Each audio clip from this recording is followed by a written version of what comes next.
41 பேரை பலி கொண்ட பெருந்துயரம் நடந்து 10 நாட்களாகியும் தற்போது வரை தாவேக தலைவர் விஜய் கரூர் செல்லவில்லை. கரூர் செல்வது தொடர்பாக தொடர்ந்து 10 நாட்களாக ஆலோசனை மட்டுமே நடத்தி வருகிறார். கூடுதல் விவரங்களோடு இணைகிறார் எமது செய்தியாளர் ராஜேஷ்.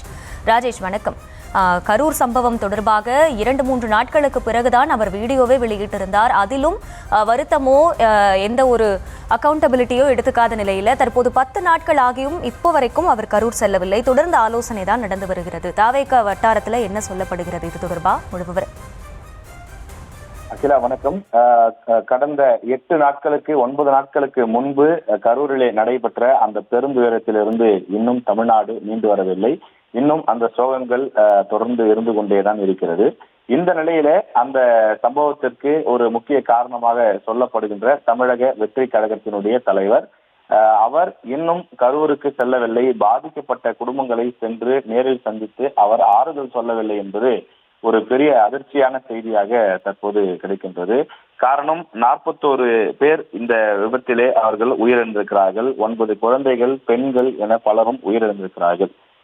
பல கட்சிகளை சார்ந்த தலைவர்கள், மத்திய அரசை சார்ந்த அமைச்சர்கள் என பல குழுவினர் சென்று பார்த்துவிட்டனர். ஆனால் இன்னும் சம்பந்தப்பட்ட கட்சியை சேர்ந்த தமிழக வெற்றி கழகத்தின் முக்கிய நிர்வாகிகளோ அந்த கட்சியினுடைய தலைவர் நடிகர் விஜய் யாரும் சென்று பார்க்கவில்லை என்பது ஒரு பெரிய அதிர்ச்சியாக பார்க்கப்படுகின்றது. அவர்கள் தரப்பில் விசாரிக்கும் போது தொடர்ந்து ஆலோசனை செய்து வருவதாகவும், பாதிக்கப்பட்டவர்களை சந்திப்பதற்கு சம்பந்தமாக சட்ட ஆலோசனைகள் நடைபெற்று வருவதாகவும், காரணம் இந்த நேரத்தில் விஜய் அங்கு சென்றால் அது தேவையற்ற பரபரப்பை கூட்டும், மேலும் அங்கு மக்கள் கூடிவிட்டால் அது பெரும் சட்ட ஒழுங்கு பிரச்சனையாக மாறிவிடும். அதனால் காவல்துறை அனுமதி பெற்று செல்ல இருக்கிறோம் என்று முதலிலே சொல்லி வந்தார்கள். ஆனால் தற்போது வரை நீதிமன்றத்தை அணுகி அதற்கான அனுமதி கேட்டதாக கூட தெரியவில்லை. தொடர்ந்து முன்ஜாமீன் பெறுவது சம்பந்தமாகத்தான் வழக்கு சென்று கொண்டிருக்கிறதே தவிர பாதிக்கப்பட்ட குடும்பங்களை நேரில் சென்று சந்திப்பதற்கான எந்த ஒரு ஆக்கப்பூர்வமான நடவடிக்கையும் விஜய் தரப்பிலிருந்து இதுவரை எடுத்ததாக வெளிப்படையாக நமக்கு தெரியவில்லை. தொடர்ந்து எதற்காக இந்த தயக்கம், எதனால் அவர்கள் தயங்கி யோசித்துக் கொண்டிருக்கிறார்கள் என்பது புரியவில்லை.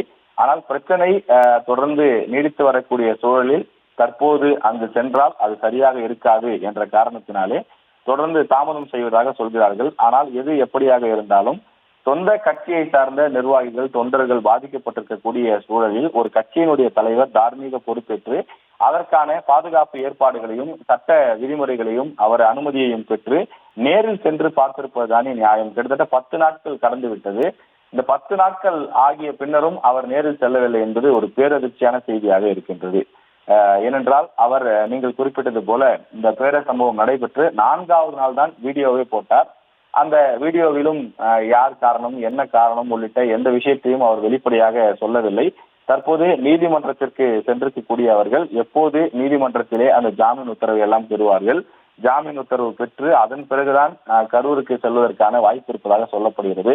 ஒரு தொண்டர் அல்லது பொதுமக்கள் தன்னை பார்க்க வந்தவர்கள் தங்கள் தரப்பால் நேரடியாகவோ அல்லது மறைமுகமாகவோ பாதிக்கப்பட்டிருக்கக்கூடிய சூழலில் அவரோடு சென்று நின்று அவர்களது துக்கத்திலே பங்கேற்பதுதான் ஒரு சிறந்த தலைவனுக்கு அழகு, ஒரு அரசியல்வாதிக்கு இருக்கக்கூடிய தார்மீக கடமை அது.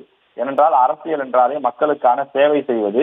எனவே அதிலிருந்து விஜய் விலகி நிற்கிறாரா என்ற ஒரு விமர்சனமும் அவர் மீது தற்போது முன்வைக்கப்படுகிறது.